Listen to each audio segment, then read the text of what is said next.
영어 교육 전공자가 알려주는 롤 영어 시간입니다. 안녕하세요. 리공영어TV의 민쌤입니다. 이번 영상에서는 지난 시간에 배운 가정법 이론을 토대로 다양한 예문을 다뤄보도록 하겠습니다. 일단 우리의 최종 목표는 실전에서 가정법이 적용된 문장을 만나더라도 아무 어려움 없이 해석과 문장 분석을 하는 것입니다. 그 정도의 수준에 이르기 위해서는 많은 연습이 필요합니다. 그리고 연습을 할 때는 도식화를 통해 문장을 받아들이는 방식이 도움이 될 수 있습니다. 제가 지금부터 설명할 세 가지의 단계는 어디까지나 실전 상황이 아닌 연습 상황에서 적용하는 것입니다. 이 방식대로 연습을 한다면 실전 상황에서는 눈으로 보는 것만으로도 충분히 문장 분석이 될 것입니다. 그렇다면 이제부터 세 가지의 단계가 무엇인지 같이 한번 보도록 할까요? 가정법이 적용된 문장을 해석하기 위해서 유추, 확인, 확신이라는 세 가지 단계를 거칠 필요가 있습니다. 첫 번째 유추 단계에서는 이 문장에서 가정법이 사용되었을 수도 있겠구나 라고 막연하게나마 추측해보는 단계입니다. 문장의 생김새나 if, which 등 여러 가지 단서를 통해서 추측할 수 있겠죠? 일반적인 상황에서 독해를 할 때는 맥락 파악이 수월합니다. 한 문장만 떼어내서 분석하는 것이 아니라 문장과 문장이 이어져서 제시되기 때문입니다. 따라서 그럴 경우에는 당연히 유추 단계를 거칠 필요가 없게 됩니다. 문맥상 가정을 하는 내용이 나오는 것이 뻔한데 가정법이 적용되어 있는지에 대해서 유추할 필요는 없는 것이니까요. 두 번째 확인 단계에서는 문장에서 동사를 찾아 표시하고 시제를 파악하는 단계입니다. 가정이라는 법이 적용되는 곳은 문장의 중심인 동사입니다. 따라서 동사를 찾는 것이 중요합니다. 그리고 가정이라는 뉘앙스는 시제를 한 단계 뒤로 물림으로써 표현을 하는 것이기 때문에 시제가 무엇인지 파악하는 것이 중요합니다.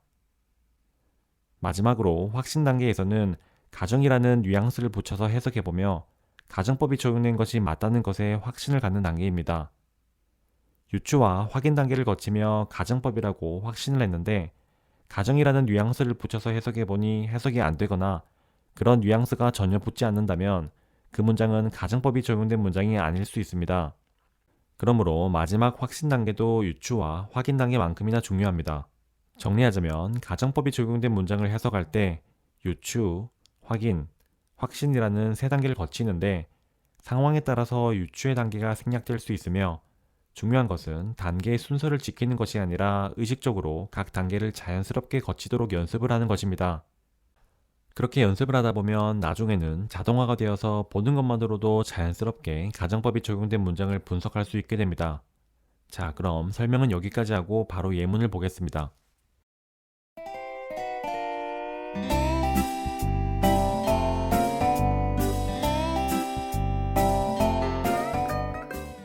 If I taught this class, I wouldn't give tests. 동사의 밑줄을 그어주겠습니다. tought와 wouldn't give에 밑줄을 그으면 되겠죠? I로 시작하는 주절에서 본동사는 give이지만 과거라는 시제가 표시되어 있는 wouldn't도 같이 표시해 주어야 합니다. 단순히 생각해서 tought는 시제가 과거니까 과거로 적고 wouldn't도 시제가 과거니까 과거로 적고 시제 일치가 됐군 하고 넘어가 버리면 안 됩니다. 물론 보이는 대로만 보면 그런 생각이 들 수도 있겠지만 우리는 이미 가정법에 숨어있는 논리를 이전 영상에서 모두 파악했기 때문에 이런 종류의 함정에는 쉽게 빠지지 않을 수 있습니다. 다시 본론으로 돌아가서 밑줄 친 곳과 문장의 생김새를 보니 가정법이 적용된 문장일 수 있겠다는 생각이 듭니다. 밑줄 친 토트에 시간을 현재로 적어주겠습니다. wouldn't give에도 시간을 현재로 적어주겠습니다. 이렇게 적어준 뒤 정말 가정법이 적용된 것이 맞는지 가정의 뉘앙스를 붙여서 해석해 보겠습니다. 만약 내가 현재 가르친다면 이 반을 나는 현재 시험을 내지 않을 텐데 네, 말을 하는 화자는 이 반을 가르치는 사람이 아닙니다. 하지만 만약에 자신이 이 반을 가르친다면 이라고 가정을 하고 있는 것입니다. 즉 현재 사실과 반대되는 것을 마치 사실인 것처럼 가정하고 있는 것입니다. 그러므로 가정법이 적용된 구문이 맞다는 결론이 납니다. 어떠신가요? 이해가 되시나요? 연습을 통해 유추, 확인, 확신이라는 각 단계를 무의식 중에 자연스럽게 거치도록 만들어야 합니다. 그럼 다음 문장을 보겠습니다. 이제부터는 중요한 것만 짚으며 빨리 넘어가도록 하겠습니다. If I had a screwdriver of the proper size, I would fix your bicycle. 동사인 had와 would fix 부분에 밑줄을 그어주겠습니다. 그러면 가정법이 적용된 문장일 수도 있겠다는 생각이 듭니다. 밑줄 친 had에 시간을 현재로 적어주고 would fix에도 마찬가지로 시간을 현재로 적어주겠습니다. 이렇게 적어준 뒤 가정의 뉘앙스를 붙여서 해석해 보겠습니다. 만약 내가 현재 가지고 있다면 스크류드라이버를 적절한 사이즈의 나는 현재 고칠 텐데 너의 자전거를 현재 말을 하고 있는 화자는 적당한 사이즈의 스크류드라이버를 가지고 있지 않습니다. 하지만 만약에 자신이 가지고 있다면 이라고 가정을 하고 있는 것입니다. 즉 현재 사실과 반대되는 것을 마치 사실인 것처럼 가정하고 있는 것입니다. 그러므로 가정법이 적용된 구문이 맞다는 결론이 납니다. 다음 문장도 보겠습니다. If Shelley were in our office right now, she would answer the phone. 동사인 were과 would answer 부분에 밑줄을 그어주겠습니다. 밑줄 친 곳과 문장의 생김새를 보니 가정법이 적용된 문장이라는 것이 거의 확실해 보이네요. 왜냐고요? 일단은 주어가 Shelley인데 동사가 was가 아닌 were이며 right now, 즉 현재라는 시간이 표현되어 있기 때문입니다. 밑줄 친 were에 시간을 현재로 적어주고 would answer에도 마찬가지로 시간을 현재로 적어주겠습니다. 이렇게 적어준 뒤 가정의 뉘앙스를 붙여서 해석해 보겠습니다. 만약 현재 셜리가 그녀의 사무실에 있다면 바로 지금 그녀는 현재 받을 텐데 전화를 네, 현재 셜리라는 사람은 그녀의 사무실이 아닌 다른 곳에 있습니다. 하지만 만약에 셜리가 사무실에 있다면 이라고 가정을 하고 있는 것입니다. 즉 현재 사실과 반대되는 것을 마치 사실인 것처럼 가정하고 있는 것입니다. 그러므로 가정법이 적용된 구문이 맞다는 결론이 납니다. 다음 문장도 보겠습니다. If English were my native language, I would not be a student in this class. 동사인 were과 would not be 부분에 밑줄을 그어주겠습니다. 그러면 가정법이 적용된 문장일 수도 있겠다는 생각이 듭니다. 밑줄 친 were에 시간을 현재로 적어주고 would not be에도 마찬가지로 시간을 현재로 적어주겠습니다. 이렇게 적어준 뒤 가정의 뉘앙스를 붙여서 해석해 보겠습니다. 만약 영어가 현재 나의 모국어라면 나는 현재 아닐 텐데 학생이 이 수업의 현재 말을 하고 있는 화자의 모국어는 영어가 아닌 다른 어떤 언어입니다. 하지만 만약에 영어가 내 모국어라면 이라고 가정을 하고 있는 것입니다. 즉 현재 사실과 반대되는 것을 마치 사실인 것처럼 가정하고 있는 것입니다. 그러므로 가정법이 적용된 구문이 맞다는 결론이 납니다. 다음으로는 가정법 과거 완료에 대한 예문을 보겠습니다. If they had studied, they would have passed the exam. 일단 동사에 밑줄을 그어주겠습니다. had studied와 would have passed에 밑줄을 그으면 되겠죠? 물론 동사 자체의 의미를 지니고 있는 본동사는 studied와 passed이지만 시제가 표시되어 있는 기능조동사 had와 법조동사 would까지 함께 밑줄을 쳐주도록 하겠습니다. 그러면 가정법이 적용된 문장일 수도 있겠다는 생각이 듭니다. 밑줄 친 had studied에 시간을 과거로 적어주고 would have passed에도 시간을 과거로 적어주겠습니다. 이렇게 적어준 뒤 가정의 뉘앙스를 붙여서 해석해 보겠습니다. 만약 그들이 과거에 공부를 했었더라면 그들은 과거에 통과했었을 텐데 그 시험을 they로 표현되는 그들은 과거에 공부를 하지 않았고 시험을 통과하지 못했습니다. 하지만 만약에 과거에 공부를 했었더라면 이라고 가정을 하고 있는 것입니다. 즉 과거의 사실과 반대되는 것을 마치 사실인 것처럼 가정하고 있는 것입니다. 그러므로 가정법이 적용된 구문이 맞다는 결론이 납니다. 다음 문장을 보겠습니다. If I hadn't slipped on the stairs, I wouldn't have broken my leg. 동사인 hadn't slipped와 wouldn't have broken 부분에 밑줄을 그어주겠습니다. 그러면 가정법이 적용된 문장일 수도 있겠다는 생각이 듭니다. 밑줄 친 hadn't slipped에 시간을 과거로 적어주고 wouldn't have broken에도 마찬가지로 시간을 과거로 적어주겠습니다. 이렇게 적어준 뒤 가정의 뉘앙스를 붙여서 해석해 보겠습니다.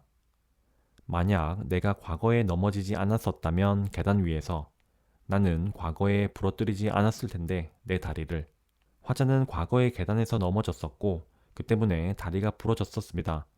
하지만 과거에 넘어지지 않았었더라면 이라고 가정을 하고 있는 것입니다. 즉 과거의 사실과 반대되는 것을 마치 사실인 것처럼 가정하고 있는 것입니다. 그러므로 가정법이 적용된 구문이 맞다는 결론이 납니다. 바로 다음 문장을 보겠습니다. If the weather had been nice yesterday, we would have gone to the zoo. 동사인 had been과 would have gone 부분에 밑줄을 그어주겠습니다. 그러면 가정법이 적용된 문장일 수도 있겠다는 생각이 듭니다. 밑줄 친 had been 부분에 시간을 과거로 적어주겠습니다. 이 문장에는 yesterday라는 과거의 시간을 알려주는 단어도 나와서 가정법이 거의 확실해 보입니다. would have gone 부분도 마찬가지로 시간을 과거로 적어주겠습니다. 이렇게 적어준 뒤 가정의 뉘앙스를 붙여서 해석해 보겠습니다. 만약 날씨가 과거에 좋았었더라면 어제 우리는 과거에 갔었을 텐데 동물원에 어제 날씨는 좋지 않았었고 그 때문에 우리는 동물원에 가지 못했었습니다. 하지만 만약에 어제 날씨가 좋았었더라면 이라고 가정을 하고 있는 것입니다. 즉 과거의 사실과 반대되는 것을 마치 사실인 것처럼 가정하고 있는 것입니다. 그러므로 가정법이 적용된 구문이 맞다는 결론이 납니다. 다음 문장을 보겠습니다. If I had realized he was sleeping, I would not have made so much noise. 동사인 had realized와 would not have made 부분에 밑줄을 그어주겠습니다. 그러면 가정법이 적용된 문장일 수도 있겠다는 생각이 듭니다. 밑줄 친 had realized의 시간을 과거로 적어주겠습니다. Was sleeping 이 동사 아닌가요? 라고 질문할 수도 있습니다. 맞습니다. 동사는 맞지만 if로 시작하는 문장에서 가장 힘이 센 왕인 본동사는 realized이며 was sleeping은 본동사인 realized라는 왕이 통치하는 나라에 속해 있는 왕 정도가 됩니다. 속국의 왕 정도로 생각하면 편하겠네요.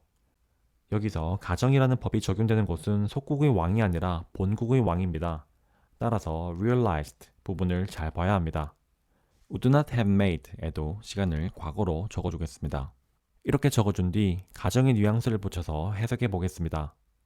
만약 내가 과거에 깨달았었더라면 그가 자고 있는 중이라는 것을 나는 과거에 만들지 않았었을 텐데 그렇게 시끄러운 소리를 말을 하고 있는 화자는 과거에 그가 자고 있다는 것을 깨닫지 못했었고 그 때문에 시끄러운 소리를 많이 내서 그를 깨웠나 봅니다.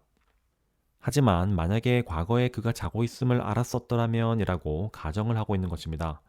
즉 과거의 사실과 반대되는 것을 마치 사실인 것처럼 가정하고 있는 것입니다. 그러므로 가정법이 적용된 구문이 맞다는 결론이 납니다. 다음으로 혼합가정법이라고 불리는 가정법에 대한 예문을 보겠습니다. 혼합가정법이라고 불리는 가정법도 특별히 다르지 않습니다. 지금까지 배워왔던 것을 그대로 적용하기만 하면 됩니다. 바로 예문을 보겠습니다. If I had eaten breakfast several hours ago, I would not be hungry now. 동사인 had eaten과 would not be 부분에 밑줄을 그어주겠습니다. 그러면 가정법이 적용된 문장일 수도 있겠다는 생각이 듭니다. 밑줄 친 had eaten의 시간을 과거로 적어주겠습니다. 이 문장에는 친절하게도 several hours ago 라는 과거 표현이 붙어 있네요. would not be의 시간을 현재로 적어주겠습니다. 이렇게 적어준 뒤 가정의 뉘앙스를 붙여서 해석해 보겠습니다. 만약 내가 과거에 아침을 먹었었다면 몇 시간 전에 나는 현재 배가 고프지 않을 텐데 지금 말을 하고 있는 화자는 과거에 아침을 먹지 않았고 그 때문에 현재 배가 고픈 것입니다. 하지만 만약에 과거에 아침을 먹었었더라면 이라고 가정을 하고 있는 것입니다. 즉 과거의 사실과 반대되는 것을 마치 사실인 것처럼 가정하고 있고 그것을 현재 상태와 함께 표현하고 있는 것입니다. 그러므로 가정법이 적용된 구문이 맞다는 결론이 납니다. 유추, 확인, 확신의 세 가지 단계 중에서 확인 부분에서 일반적인 가정법 문장보다 더 신경을 써야 하는 구조입니다. 지금까지 봐왔던 문장들은 현재와 현재, 과거와 과거로 모두 시제일치가 되었지만 이 문장은 그렇지 않습니다. 그렇다면 지금까지의 설명과는 다르게 시제일치가 되지 않은 것이 아니냐고 질문할 수도 있습니다. 하지만 시제가 무조건 현재와 현재, 과거와 과거로 일치해야만 한다고 규칙처럼 외워서는 안 됩니다. 영어는 기본적으로 언어이기 때문에 맥락이라는 것이 그 어떤 규칙보다도 중요하거든요. 혼합가정법이라고 불리는 가정법이 적용된 이 문장 역시 그렇게 과거와 현재, 현재와 과거를 섞어서 표현하는 방법인 것뿐이니 맥락을 제대로 파악하기만 한다면 전혀 어렵지 않습니다. 물론 이를 바꾸어 말하면 맥락을 잘못 파악하게 되면 틀리기 쉬운 어려운 문제가 되어버릴 수도 있다는 말이 되기 때문에 주의할 필요가 있습니다. 다음 문장도 보겠습니다. If he were a good student, he would have studied for the test yesterday. 동사인 were과 would have studied 부분에 밑줄을 그어주겠습니다. 그러면 가정법이 적용된 문장일 수도 있겠다는 생각이 듭니다. 밑줄 친 were에 시간을 현재로 적어주겠습니다. would have studied의 시간을 과거로 적어주겠습니다. 이 문장은 친절하게도 yesterday라는 과거 시간 표시를 해줬습니다. 이렇게 적어준 뒤 가정의 뉘앙스를 붙여서 해석해 보겠습니다. 만약 그가 현재 좋은 학생이라면 그는 과거에 공부를 했었을 텐데 시험을 위해 어제. 그라는 사람은 현재 좋은 학생이 아닙니다. 왜냐고요? 그는 어제도 시험 공부를 하지 않았거든요. 하지만 그가 좋은 학생이라면 어제 당연히 공부를 했었을 것입니다. 따라서 그가 좋은 학생이라면 이라고 가정을 하고 있는 것입니다. 즉 현재 사실과 반대되는 것을 마치 사실인 것처럼 가정하고 있고 그것을 과거 상태와 함께 표현하고 있는 것입니다. 그러므로 가정법이 적용된 구문이 맞다는 결론이 납니다. 다음 문장도 보겠습니다. If you had not left the door open, the room would not be full of flies. 동사인 had not left와 would not be 부분에 밑줄을 그어주겠습니다. 그러면 가정법이 적용된 문장일 수도 있겠다는 생각이 듭니다. 밑줄 친 had not left의 시간을 과거로 적어주겠습니다. would not be의 시간을 현재로 적어주겠습니다. 이렇게 적어준 뒤 가정의 뉘앙스를 붙여서 해석해 보겠습니다. 만약 당신이 과거에 남겨두지 않았었더라면 문을 열린 채로 방이 현재 가득 차지 않을 텐데 파리로. 말을 하고 있는 화자는 당신이 과거에 문을 열어놓고 떠나버려서 현재 방이 파리로 가득 차 있다고 불평을 하고 있습니다. 하지만 만약에 과거에 문을 열어놓지 않았었더라면 이라고 가정을 하고 있는 것입니다. 즉 과거의 사실과 반대되는 것을 마치 사실인 것처럼 가정하고 있고 그것을 현재 상태와 함께 표현하고 있는 것입니다. 그러므로 가정법이 적용된 구문이 맞다는 결론이 납니다. 다음 문장도 보겠습니다. If Mr. Kim were not a very wealthy man, he could not have donated $5 billion to the UNICEF. 동사인 were과 could not have donated 부분에 밑줄을 그어주겠습니다.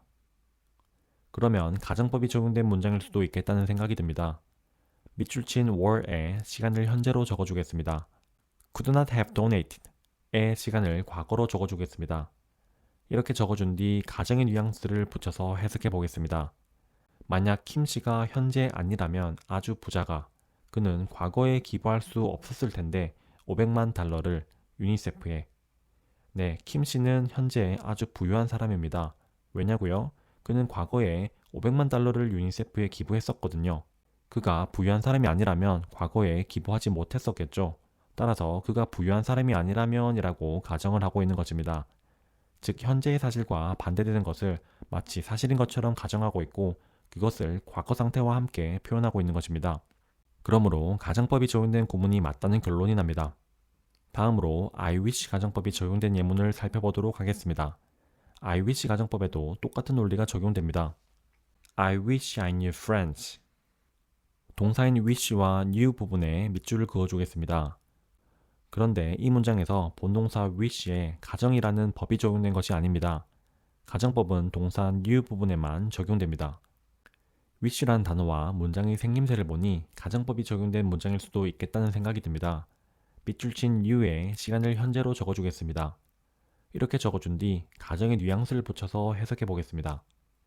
나는 뭐뭐 하면 좋을 텐데 내가 현재 안다면 프랑스어를. 네, 화자인 나는 프랑스어를 모릅니다. 하지만 내가 프랑스어를 알면 좋을 텐데 라고 가정을 하고 있는 것입니다. 즉 현재 사실과 반대되는 것을 마치 사실인 것처럼 가정하고 있는 것입니다. 그러므로 가정법이 적용된 구문이 맞다는 결론이 납니다. 기존에 봤었던 문장과는 다르게 would, could, should, might 등 법조동사의 과거형이 없으니 어색하게 느껴질 수도 있겠지만 우리는 이전 강의에서 법조동사의 과거형 자체는 가정법이라는 문법과 상관이 없음을 이미 배웠습니다. 다음 문장도 한번 보겠습니다. I wish you could come tomorrow. 동사인 wish와 could come 부분에 밑줄을 그어주겠습니다. 그러면 가정법이 적용된 문장일 수도 있겠다는 생각이 듭니다. 밑줄 친 could come 부분에 시간을 현재로 적어주겠습니다. 이렇게 적어준 뒤 가정의 뉘앙스를 붙여서 해석해 보겠습니다. 나는 뭐뭐 하면 좋을 텐데 네가 현재 올 수 있다면 내일. 네, 화자인 나는 대화 상대방인 당신이 내일 올 수 없다는 것을 알고 있지만 올 수 있다면 좋을 텐데 라고 가정을 하고 있는 것입니다. 즉, 현재의 사실과 반대되는 것을 마치 사실인 것처럼 가정하고 있는 것입니다. 그러므로 가정법이 적용된 구문이 맞다는 결론이 납니다. would, could, should, might 등 법조동사의 과거형도 과거라는 시제를 표시하고 있기 때문에 I wish 가정법에 당연히 쓰일 수 있습니다. 여기서의 시제는 현재 시제인 can에서 과거 시제인 could로 한 단계 뒤로 후퇴해서 가정이라는 법을 나타내는 데 쓰였습니다. 이렇게 이 시제에 근거해서 can과 could의 현재 시제와 과거 시제가 적용되었다는 사실만 알고 있다면 I wish 가정법도 다른 가정법과 별반 다를 것이 없는 평범한 내용이 됩니다. 마지막으로 as if 가정법에 대해서 살펴보도록 하겠습니다. as if 가정법에도 똑같은 논리가 적용됩니다. She acts as if she were the boss. 동사인 act와 were 부분에 밑줄을 그어주겠습니다. 이 문장에서는 본동사 act가 아닌 were 부분에 가정법이 적용되었습니다. 문장의 생김새를 보니 가정법이 적용된 문장일 수도 있겠다는 생각이 듭니다. 밑줄 친 were에 시간을 현재로 적어주겠습니다. 이렇게 적어준 뒤 가정의 뉘앙스를 붙여서 해석해 보겠습니다. 그녀는 행동한다. 마치 그녀가 현재 상관인 것처럼. 네, she라는 사람은 사실 화자의 상관이 아닙니다. 하지만 그녀는 왜인지는 모르겠지만 마치 본인이 상관인 것처럼 행동을 하고 있습니다. 즉, 현재 사실과 반대되는 것을 동사의 시제를 한 단계 뒤로 물림으로써 표현하고 있는 것입니다. 그러므로 가정법이 적용된 구문이 맞다는 결론이 납니다. 다음 문장도 한번 보겠습니다. He looks as if he were sick. 동사인 looks와 were 부분에 밑줄을 그어주겠습니다. 그러면 가정법이 적용된 문장일 수도 있겠다는 생각이 듭니다. 밑줄 친 were 부분에 시간을 현재로 적어주겠습니다.